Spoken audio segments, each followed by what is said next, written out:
Assalamualaikum warahmatullahi wabarakatuh. Halo semuanya, perkenalkan nama saya Dewi Rahma, mahasiswa Prodi Ilmu Komunikasi, Fakultas Ilmu Sosial dan Ilmu Politik Universitas Muhammadiyah Jakarta semester 3. Pada kesempatan kali ini, saya akan menjelaskan materi tentang karakteristik manusia komunikan mengutip dari buku karya Dr. Jalaluddin Rahmat, Master of Science, guna memenuhi tugas ujian akhir semester mata kuliah Psikologi Komunikasi.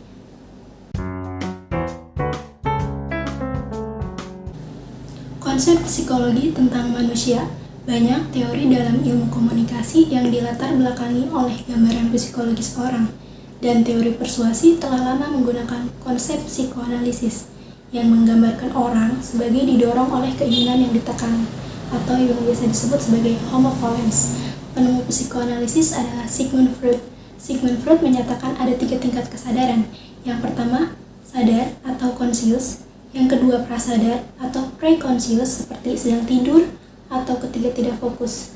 Dan yang ketiga, tidak sadar atau unconscious. Sigmund Freud juga menyatakan ada 3 subsistem kepribadian manusia. Yang pertama, id, yang kedua ego, yang ketiga superego.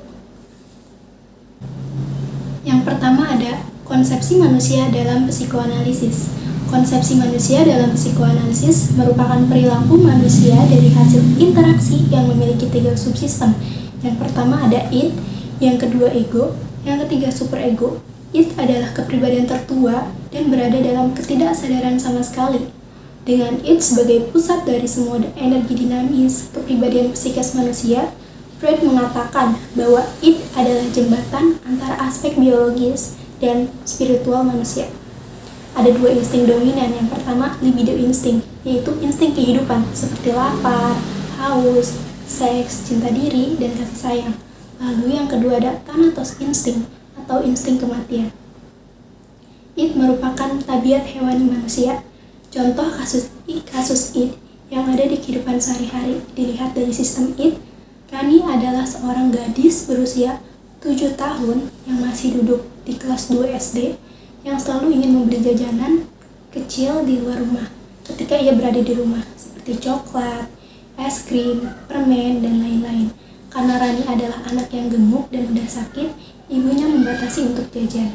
Tapi karena Rani masih anak-anak, dia akan melakukan apa saja untuk mendapatkan apa yang dia inginkan, bahkan dengan ia menangis.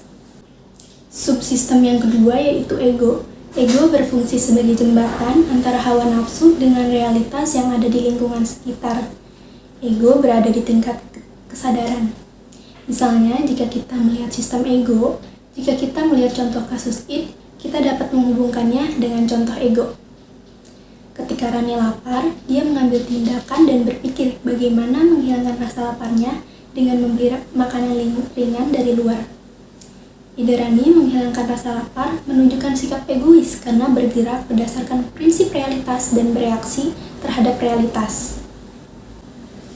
Subsistem yang ketiga, superego. Superego adalah polisi kepribadian karena mengandung moralitas pada diri manusia.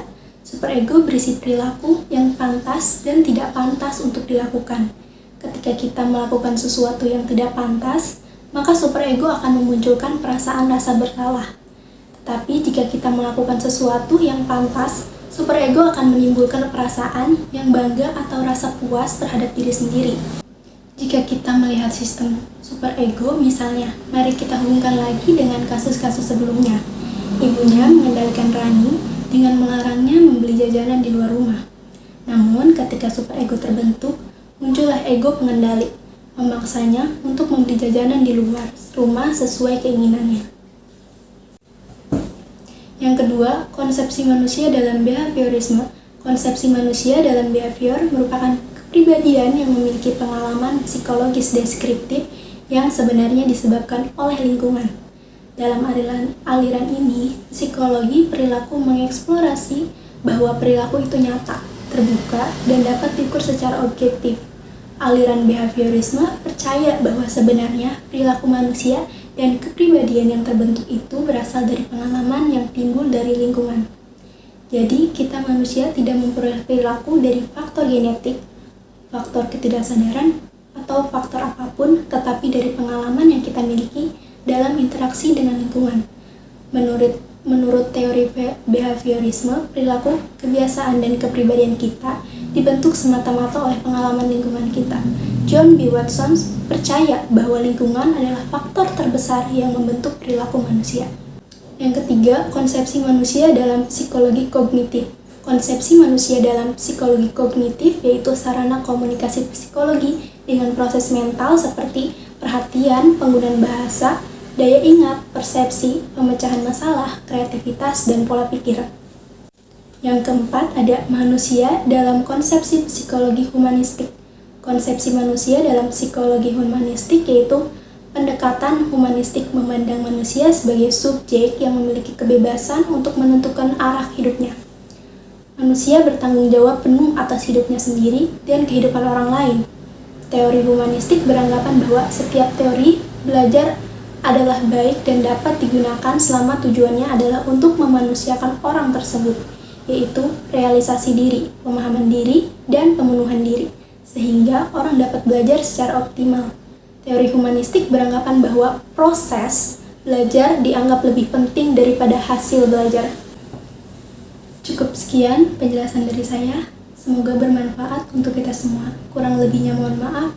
Billahi taufiq wal hidayah. Wassalamualaikum warahmatullahi wabarakatuh.